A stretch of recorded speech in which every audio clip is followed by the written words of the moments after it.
गेजेरजों बिटिआर सुकितखौ लानानै फोरमायदों। मानोना बिटिआर सुकितआव थानाय बादि बिथांमोना दिनैसिम मोननांगौ बादि मोननो हायाखै। जेरै 9 नं दफायाव लिरनाय बादि एक्स-एनडीए-बिफोरनो गासैनोबो सोरखारि साख्रि होनाय जागोन।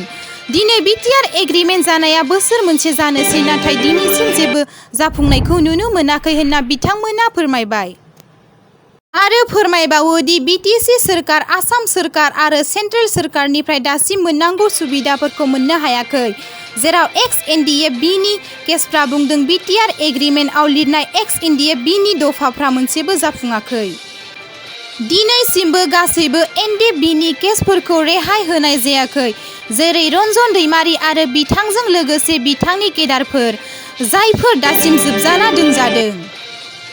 बिनिखायनो बिथांमोना डिमान्ड खालामदों गासैबो जोबथेसालिनिफ्राय गनांगौ आरो बिथांमोननि डिमान्डखौ थाबै मावफुङाब्ला प्रमद बर' बिथां सीएमनिफ्राय रिजाइन होनांगौ होनना दाबि दैखांदों।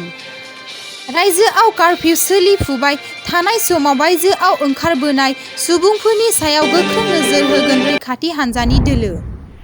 आसामनि मन्त्रि पेयुष हाजरिकाआ मैया क'क्राझाराव दावबायफैदों।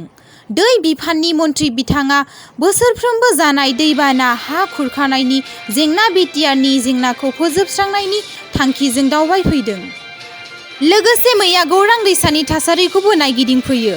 लोगोसे बिथाङा बिटिसिनि सेक्रेटारि मावखुलियाव बिटिआरनि चिफ प्रमद बर' आरो माखासे दै मन्त्रि बिफाननि बिबानगिरिफोरजों बिटिआरनि ओनसोलाव सोमजिनाय दैबाना आरो हा खुरखानायनि होबथानायनि बागै गुवारै सावरायफैयो।